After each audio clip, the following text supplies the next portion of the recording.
صغیرہ کبیرہ ملا کر نتیجہ نکالا. جی اسی طرح نتیجہ نکالا جاتا ہے. بالکل ایسے ہی نتیجے دنیا میں ایسے ہی نکلتے ہیں میرے بھائی.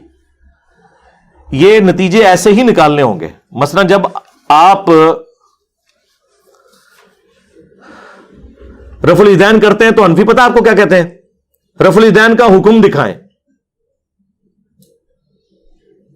تو رفع الیدین کا حکم تو آپ پھر قیامت تک ڈھونڈتے رہیں گے کہ نبی علیہ السلام نے فرمایا ہو کہ نماز شروع کرو تو رفع الیدین کرو، رکوع میں جاؤ تو رفع الیدین کرو. لیکن ہم کہتے ہیں حکم موجود ہے.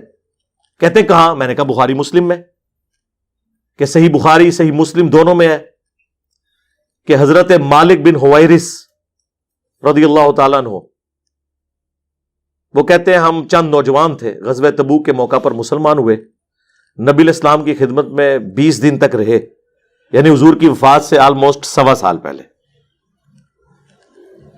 اور پھر جب حضور نے دیکھا کہ ہم گھر والوں کے لیے اداس ہو گئے ہیں تو نبی علیہ السلام نے خود ہی فرمایا کہ اب واپس گھروں کو چلے جاؤ، جب نماز کا ٹائم ہو تو ایک بندہ اذان دے، اور جو تم میں قرآن زیادہ جانتا ہے، عمر میں بڑا ہے، وہ تمہاری امامت کروائے. اور سلو کما رأیتمونی اصلی، اور دیکھنا نماز اس طرح پڑھنا جس طرح مجھے نماز پڑھتے ہوئے دیکھتے ہو. ٹھیک ہو گیا؟ یہ جنرل رول ہو گیا، نماز اس طرح پڑھنا جس طرح مجھے نماز پڑھتے ہوئے دیکھتے ہو.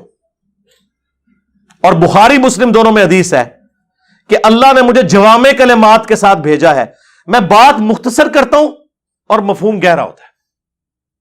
سرکار کیا گہرا مفہوم ہے اس حدیث میں جو بخاری مسلم دونوں میں ہے. انما الاعمال بالنیات، اعمال کا دار و مدار تو صرف نیتوں کے اوپر ہے. مختصر، تو یہ بھی مختصر جملہ تھا. سلو کما رأیتمونی اصلی، نماز اس طرح پڑھنا جس طرح مجھے نماز پڑھتے ہوئے دیکھتے ہو. اب حضور کو مجھے بتائیں یہ کہنے کی ضرورت ہے کہ نماز شروع کرتے وقت ہاتھ اٹھانا، ہاتھ اس طرح باندھنا یا چھوڑنا، یا رکوع اس طریقے سے کرنا، سجدہ، یہ بتانے کی ضرورت تھی؟ جب ایک جملہ بول دیا. ہاں اب ہماری یہ ضرورت ہے کہ ہم مالک بن حویرث کی نماز دیکھیں کیسی تھی. یہی ہے نا یہ جو کہہ رہے ہیں نا آپ، صغیرہ کبیرہ جوڑ کے نتیجہ کرالریز بنا کے. جی اسی طرح کرالریز سے ہی نتیجہ نکلتا ہے.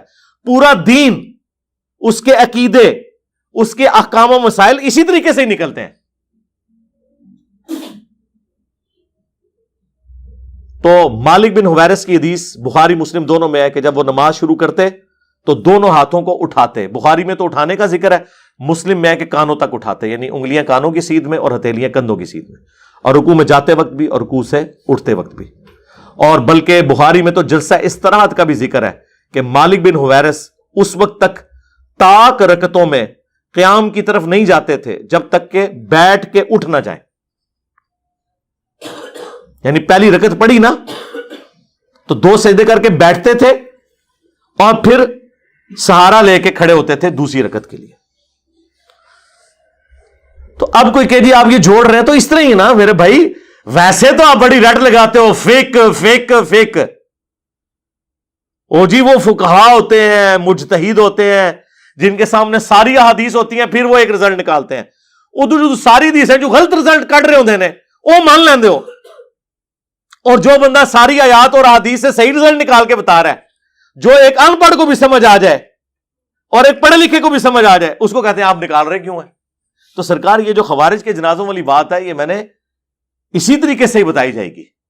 ویسے میں آپ سے کہوں کہ جی 1,00,000 صحابہ ہیں، تو جب وہ فوت ہوئے تھے ان کے جنازے ہوئے تھے تو آپ فوراً کہ ہاں، میں کہا جی دسو گڑوانا شروع کرو. حضرت ابوبکر تو شروع ہو جاؤ، 1,00,000 کی گنتی پوری کرو کہ کس ٹائم کن جنازہ پڑھایا سی تو ٹائم قیامت تک جائے. ابھی تو میں آپ سے پوچھوں گا کہ بھئی جب نبی علیہ السلام بیمار تھے تو حضرت ابوبکر نے جو نمازیں پڑھائی ہیں مصلی پہ کھڑے ہو کے، اس سے پہلے وضو کیا تھا کہ نہیں؟ آپ کہیں گے جی کیا ہوگا، مطلب یہ کوئی پوچھنے والی بات ہے. میں کہا نہیں دکھاؤ کتنے لکھا ہے.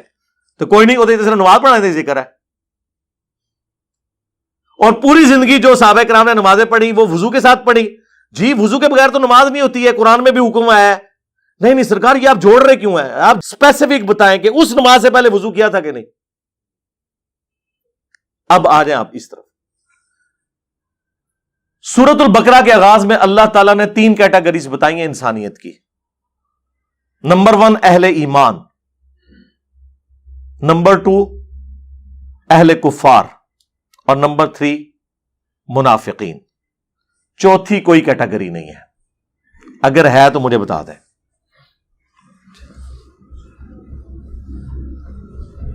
جہاں تک منافقین کا تعلق ہے تو یہ صرف نبی علیہ السلام کی وحی کے اوپر موقوف ہے کہ آپ کسی کو بتا دیں تو آپ بتا سکتے ہیں. حضور کے بعد کوئی بندہ بتا نہیں سکتا کسی کے بارے میں کہ وہ منافق ہے یا نہیں. آج کی ڈیٹ میں صرف 2 کیٹیگریز ہی باقی ہیں، کافر اور مسلم. اب خوارج جو تھے وہ کون تھے؟ حضرت علی کے فوجی. حضرت علی سے ان کا اختلاف کیا ہوا تھا کہ آپ نے معاویہ کے ساتھ صلح کرنے کے لیے کیوں آمادگی ظاہر کی ہے تحکیم کے ایشو میں. حضرت علی کی محبت میں حضرت علی سے وہ اختلاف کر رہے تھے. کیا وہ کافر تھے؟ ہاں، کفر کیا انہوں نے، لیکن کفر دون الکفر ہے. وہ اسلام کا انکار نہیں، خلیفہ وقت کا انکار. تو سرکار وہ خلیفہ وقت کی بغاوت جو ہے وہ صرف خوارج نے تو نہیں کی ہے، اہل جمل اور اہل صفین نے بھی کی ہے. اہل جمل نے تو چلے معافی مانگ لی، اہل صفین کا کیا کریں گے؟ سنن کبری البیہقی میں حضرت عمار بن یاسر کہتے ہیں اہل شام کو کافر نہ کہو بلکہ کہو کہ یہ ظالم اور فاسق ہے، گناہ کبیرہ کے مرتکب ہوئے، کافر نہیں ہے. حالانکہ امام وقت کے خلاف انہوں نے خروج کیا اور بیعت بھی نہیں کی. تو خوارج نے بھی یہی کیا، بلکہ خوارج کے خلاف تو حضرت علی نے تلوار اٹھائی ہے ان کی بغاوت کی وجہ سے. پچھلے دنوں میری اس پہ تفصیلی ویڈیو بھی تحکیم کے مسئلے میں بھی اور اس حوالے سے بھی ریکارڈ ہو چکی ہے. مصنف ابن ابی شیبہ میں مولا علی سے پوچھا گیا خوارج کے بارے میں، یہ کیا یہ کافر ہے؟ فرمایا یہ کفر ہی سے تو باقی ہے کہ انہوں نے سمجھا کہ میں کفر میں مبتلا ہو گیا ہوں اس لیے میرا اختلاف کر رہے ہیں. پوچھا گیا منافق ہے؟ کہ نہیں، قرآن تو کہتا ہے کہ منافق نماز میں بڑا تھوڑا اللہ کا ذکر کرتے ہیں، ان کی نمازیں تو اتنی لمبی لمبی ہیں. بخاری مسلم میں آیا کہ اے علی تم اپنی نمازوں کے اعتبار سے جب انہیں دیکھو گے رشک کرو گے کہ ان کی نمازیں تو تمہارے سے بھی لمبی ہے. یعنی خشوع خضوع سے پڑھ رہے ہیں. لمبی نماز کوئی منافق اور کافر نہیں پڑھ سکتا، وہی پڑھتا ہے جو دل سے اللہ کو یاد کرتا ہے. اس لیے قرآن نے اسے دلیل بنایا کہ منافق جو ہے نا وہ نماز میں بڑا تھوڑا ذکر کرتے ہیں، فوراً ٹھونگے مار کے چلے جاتے ہیں. حضرت علی کہہ رہے ہیں نہ کافر نہ منافق. تو اب مجھے بتائیں جو نہ کافر ہو نہ منافق ہو تو پیچھے کیا بچتا ہے؟ وہ مسلمان. جب مسلمان ہے تو اس کا جنازہ ہوگا. رہ گی جنگ میں شہید جو فوت ہوتا ہے یا کوئی جنگ کی حالت میں مارا جاتا ہے وہ کیٹاسٹرافک کنڈیشن ہے، اس وقت جنازہ پڑھا جائے نہ پڑھا جائے کوئی مسئلہ نہیں، غسل دیا جائے نہ دیا جائے کوئی مسئلہ نہیں ہے. اس کے تحت ہمارا یہ موقف ہے، چونکہ ہم خوارج کو مسلمان مانتے ہیں اپنی تمام گمراہیوں کے باوجود، تو مسلمان کے ساتھ ساری چیزیں اٹیچ ہیں. یہ بنانا ضروری ہے. حوالہ اس کو دینا ہوگا جو یہ کہے گا کہ خوارج کے جنازے نہیں ہوئے. یہ الفاظ کہیں موجود ہوں اور ٹائم قیامت تک ہے. اپنی اصل میں حوالہ نہیں دینا ہوتا. جس نے یہ کہنا نا کہ حضور کے پسینے سے خوشبو آتی ہے، حوالہ اس نے دینا ہے. پسینے میں سے خوشبو نہیں آتی یا بدبو آتی ہے اس کو حوالے کی ضرورت نہیں ہے. تو ہم حوالہ دیتے ہیں بخاری مسلم دونوں میں کہ نبی علیہ السلام کے مبارک پسینے سے خوشبو آتی تھی اور صحابہ کرام عطر کے طور پہ اسے استعمال کرتے تھے. نبی علیہ السلام کا سایہ نہیں تھا. دلیل اس کے لیے چاہیے، دلیل اس کے لیے نہیں چاہیے کہ ثابت کرے کہ حضور کا سایہ آیا تھا. ہر چیز کا سایہ ہوتا ہے. یہ تو قرآن میں سورہ نحل میں ہے کہ ہر چیز کے سایہ ہوتا ہے اور اللہ کو سجدہ کرتے ہیں وہ سایہ. جو روٹین سے ہٹ کے بات کرے گا دلیل اس نے دینی ہے. تو جس نے یہ ثابت کرنا ہے نا کہ خوارج کے جنازے نہیں ہوئے وہ دلیل دے گا.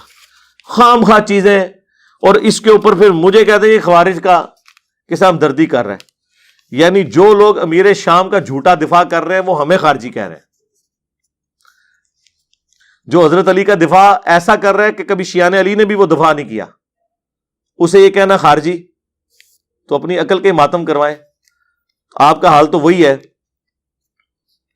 کہ جو سورہ نساء میں آیا کہ مشرکین عرب کے بارے میں یہودی کہتے تھے کہ مسلمانوں سے تو یہ بت پرست بہتر ہے. حالانکہ بت پرست حضرت موسیٰ کو مانتے ہی نہیں تھے، لیکن دشمنی مسلمانوں کی ایسی تھی کہ انہوں نے کہا نہیں ان سے وہ بہتر ہے. حالانکہ مسلمان موسیٰ علیہ السلام کو مان رہے ہیں، بیت المقدس کو مان رہے ہیں، اتنی کامن چیزیں ہیں، لیکن دشمنی چونکہ ان کی چودراہٹ سٹیک پہ لگ گئی تھی مسلمانوں کی وجہ سے، اس لیے ان کو بت پرست اچھا لگنا شروع ہو گیا۔ آج بھی پریکٹیکلی آپ دیکھ لیں، اہل حدیث ہم سے زیادہ ان کے ساتھ پینگے بڑھائے ہوئے ہیں جنہیں وہ مشرک اور کافر کہتے تھے، ان کی تعریفیں کرتے ہیں، ان کے پل باندھتے ہیں، اور ان کی ویڈیوز اپنے پیجز کے اوپر شیئر کرواتے ہیں، اور ان کی ویڈیوز وہ شیئر کرواتے ہیں۔ تو ہمیں تو قرآن کی آیت وہ یاد آ جاتی ہے کہ یہی علماء یہود کی بھی روش تھی۔ اسی طریقے سے علماء یہود بھی تورات میں نبی علیہ السلام کی نشانیاں چھپاتے تھے، یہ بھی بخاری مسلم سے حدیثیں چھپاتے ہیں۔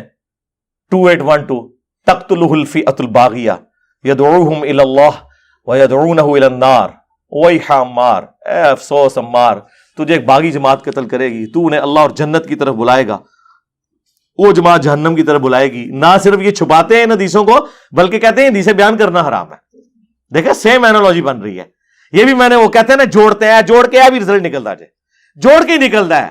جب تسی کہو گے نا ایاک نعبد و ایاک نستعین، تو آگے سے وہ کہتے ہیں یہ کہاں لکھا ہوا ہے کہ یا علی مدد نہیں کہنا، تو آپ کہتے ہیں یار اس کا مطلب، وہ کہتے ہیں اب یہ تو آپ کہیں سے نہیں نکال سکتے انہی الفاظ کے ساتھ۔